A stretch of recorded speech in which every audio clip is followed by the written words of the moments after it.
Hello നമസ്കാരം. ഇന്നെൻ്റെ വീഡിയോയിലോട്ട് എല്ലാവർക്കും സ്വാഗതമേ. ഞാൻ എൻ്റെ മാവ് കാണിച്ചു തരട്ടെ. ഞാൻ കൊണ്ടുവച്ചിട്ട് കുറച്ചായുള്ളേ. എൻ്റെ മാവ് കണ്ടോ, ഇത്ര പെട്ടെന്ന് ഒരു വലുതായി തുടങ്ങി. അത് ഈ പ്രാവശ്യം പൂന്നിട്ടില്ല, കിളുത്ത് വരുന്നുണ്ട് കേട്ടോ. നല്ല മൂവാണ്ട മാവാണ്. പിന്നെ ഇതിന് നല്ല രക്ഷ. ഞാൻ ചാണകമൊക്കെയാണ് നല്ല വളം ഇട്ട് കൊടുക്കുന്നത്, അതുപോലെ വെള്ളം ഒഴിച്ചു കൊടുക്കും. പിന്നെ ഞാൻ വേറൊരു സംഭവം കാണിച്ചു തരട്ടെ. ഇതുണ്ടോ കരിയാപ്പ്.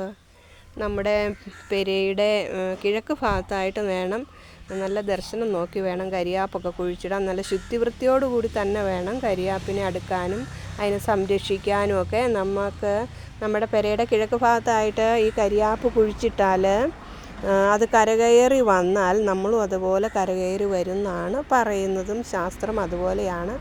അതുപോലെ അതിനോട് ചേർന്നൊരു തുളസിയും കൂടെയും കുഴിച്ചിടണം. അപ്പം നമുക്ക് അതിന് നല്ലതാണെന്നാണ് പറയുന്നത്.